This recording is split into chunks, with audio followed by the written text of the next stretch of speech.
Ceci est une émission payée par l'heure de la bonne nouvelle. Aujourd'hui, à l'heure de la bonne nouvelle, Jésus et la misère humaine. Au commencement était celui qui est la parole de Dieu. Il était avec Dieu, il était lui-même Dieu. Tout a été créé par lui. Rien de ce qui a été créé n'a été créé sans lui. En lui résidait la vie, et cette vie était la lumière des hommes. Celle-ci était la véritable lumière, celle qui, en venant dans le monde, éclaire tout être humain. C'est avec mes deux collaborateurs, François et Jeff, que nous allons aujourd'hui retrouver Jésus à Jérusalem. L'Évangile de Jean nous présente davantage le ministère de Jésus dans la Judée et à Jérusalem particulièrement que les autres évangiles. On va le retrouver dans un endroit bien spécial. Mais auparavant, on aimerait, François, tu es allé voir les gens finalement pour leur parler de la maladie. Qu'est-ce qui fait peur? Qu'est-ce qui leur fait peur dans la maladie? C'est la question que j'ai posée. On va voir ça ensemble.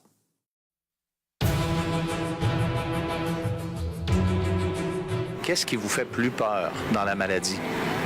Bien, ce qui fait peur la maladie, c'est la mort. La mort ne me fait pas peur. Souffrir. J'ai pas peur de la mort. Je vis avec quelqu'un qui est malade, ça fait que je sais de quoi je parle. C'est la maladie, c'est que ta vie s'arrête. De ne pas avoir de soutien, parce que je pense que c'est ça qu'on a besoin de plus quand on vit des moments difficiles. J'ai vu mes parents, alors ils étaient malades pour pas mal de temps avant de mourir. Je trouvais tout ça vraiment pénible. Non, j'ai pas peur d'être malade. J'ai peur que les gens proches de moi, ils vont être tristes quand j'ai malade. C'est de laisser en arrière quelque chose. Donc, tu sais, laisser, par exemple, mes enfants, ma conjointe seule, pas une forme d'abandon. Donc, ça serait la peur que j'aurais. On n'est pas vraiment conscient de ce que la maladie peut occasionner dans la vie d'une personne avant de l'avoir, parce que finalement, quand ça ne nous atteint pas, on n'est pas conscient de ça. Mais c'est dérangeant, la maladie.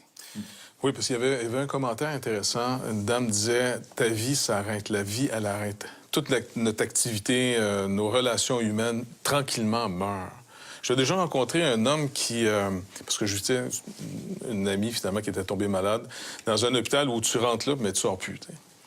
Et puis, ça me donne l'occasion aussi d'aller visiter d'autres patients qui étaient là, d'autres personnes malades comme elle. Et il y a un monsieur, entre autres, qui m'avait parlé, parce que, tu sais, je voyais que c'était un monsieur qui était en chaise roulante, puis je lui demandais ça fait combien de temps qu'il était là. Fait qu'il me disait depuis tant d'années. Puis il était quand même pas vieux, là. Puis il avait l'air en santé, tu sais, dans le sens, il est malade, paralysé, mais en même temps, tu sens qu'il n'est pas à veille de mourir. Donc, je lui demandais, bon, qu'est-ce qu'il faisait ces journées, sa famille, tu sais, Fait qu'il me dit, le problème, c'est qu'éventuellement, au début, tout le monde vient te voir. Tu sais, c'est comme nouveau.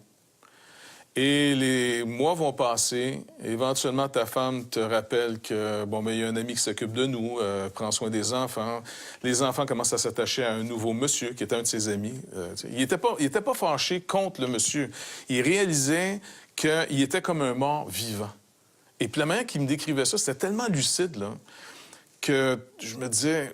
Wow, ça, c'est une dimension de la maladie que je n'avais jamais réalisée. Que ça peut, à n'importe quel moment, personne n'est à l'abri de perdre cette activité de vie qui est le trésor d'un être humain, en réalité. Oui, le précieux trésor d'un homme, c'est son activité dans le livre des Proverbes, je pense, dans la Bible. Exactement. Fait que, écoute, ça m'a vraiment bouleversé, puis c'est là que je réalisais... Écoute, quand tu as la santé, tu ne le réalises pas que tu l'as, la santé. C'est quand tu ne l'as plus. Que là, tu réalises à quel point c'est un trésor. C'est un trésor qu'on perd, qu'on peut perdre, en tout cas. On ne peut pas prendre pour acquis, quand on a la santé, qu'on va toujours avoir la santé. Et comme tu viens de le mentionner, Jeff, une des conséquences de la maladie, c'est que ça isole. La personne qui est malade ne peut plus même entretenir les mêmes relations qu'elle avait avant. Donc, l'isolement, c'est une conséquence terrible de la maladie. Et le personnage que nous allons retrouver aujourd'hui avec Jésus était un homme qui était complètement isolé. Même lui-même va dire « Je n'ai personne ». Il était seul avec son drame, seul avec sa maladie. Mais, par la grâce de Dieu, il va avoir la visite du visiteur venu du ciel. On en parle immédiatement après la pause. Vous avez des questions ou des commentaires sur ce que vous venez d'entendre? Contactez-nous par téléphone ou réagissez sur les médias sociaux.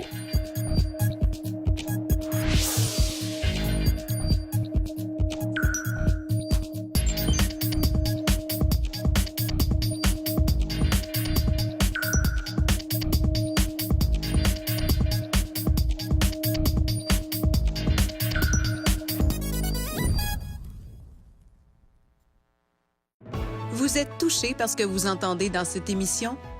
Vous souhaitez poursuivre votre aventure à la découverte de ce visiteur venu du ciel? Commandez dès maintenant votre Évangile de Jean tout à fait gratuitement. Que vous préfériez lire le texte ou en apprécier l'adaptation cinématographique, cette offre est pour vous, profitez-en. Cette offre a été rendue possible par les ministères d'Aujourd'hui l'Espoir.